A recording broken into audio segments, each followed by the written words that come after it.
The next 3 games are critical for the Jets. They've got the Vikings, and they come home. They have a Monday night game against the Bills.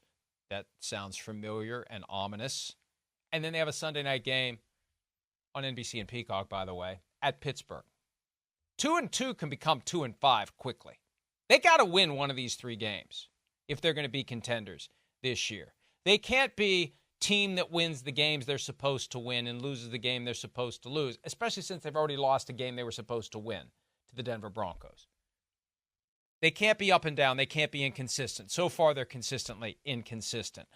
One of the things that happened on Sunday, 5 false starts, prompting head coach Robert Saleh to question whether or not the cadence, one of the superpowers of Aaron Rodgers historically, is a problem.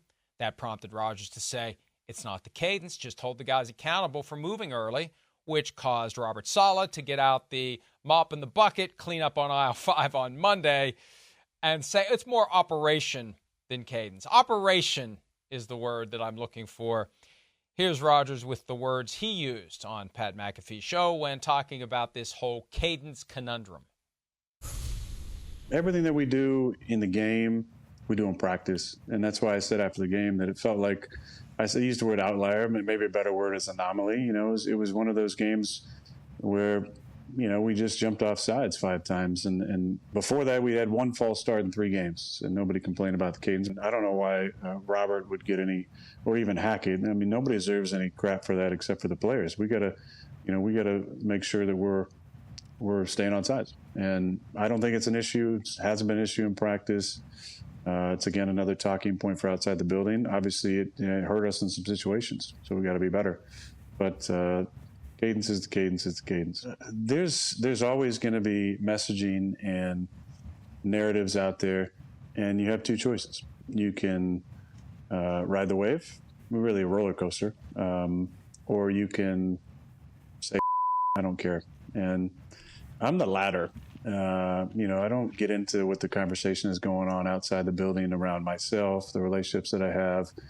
The most important ones are looking a guy in the eye in the locker room or in the meeting room and knowing, he's got your back, you get his back. Rob and I have a great relationship. We have since day one when I got here. By the way, we apologize on behalf of the delicate genius for the F-bomb that was not scrubbed out of that clip. And I love it. I love it. I mean, if we're going to drop them from time to time, why should we edit them out of the clip? Life is rated R, baby. We're on Peacock. We're not FCC regulated. So, Aaron Rodgers, thank you for spicing up our morning a little bit. And on his behalf, sorry, Manchester. I will say this, though. And this is one of the reasons why I try not to pay attention to Aaron Rodgers.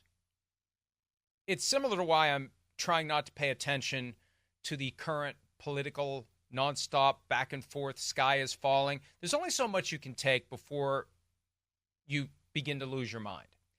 And Rodgers has that way of twisting reality to fit his own narrative and agenda. And he wants to blame everything on outside noise. Dude, your coach is the one that created this problem with cadence. We're just reacting to what he said. He's the one that said cadence. It wasn't taken out of context. It wasn't forced onto him. He wasn't grilled under a hot light. Admit that it's the cadence. He said it himself. And then you said it's not. And then he came back the next day all sheepish, kind of smiling like, yeah, I got called to the boss's office. Yeah. So we have each other's back. He didn't have your back on Sunday. This whole thing is a thing because of what the coach said. So there's tension there, and he knows that it's in his best interest to obscure it. You don't want it to become a thing. You don't want the house to be on fire. In this instance, the coach is the one that was playing with matches. Don't blame us, Aaron. This isn't an outlier. This isn't an anomaly. This isn't what other fancy word you want to use.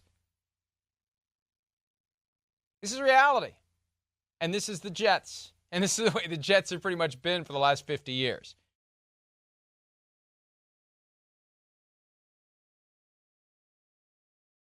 Hi, it's Mike Florio. Thanks for watching PFT on YouTube. Hit subscribe for the latest news and analysis from Pro Football Talk.